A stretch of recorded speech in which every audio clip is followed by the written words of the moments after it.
is there even a discussion about shutting down the government over paying for the wall? Isn't Mexico supposed to pay for the wall? Well, I think, Jim, the president has made very clear that initially we needed to get the funding going, and there's be several mechanisms to make sure that that happens. That funding piece will happen in due time.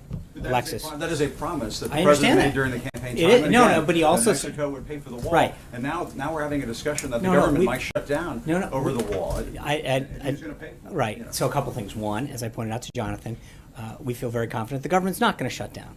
Number two is I think the president has been very clear in the past about the fact that, and this is not a new thing, he talked about this, that in order to get the ball rolling on border security and the wall, that he was going to have to use the current appropriations process, but he would make sure that that promise would be kept as far as the payment of it. And just a real quick follow-up. If border crossings are down, and that's a talking point that the White House uses time here, is the wall even necessary? Absolutely.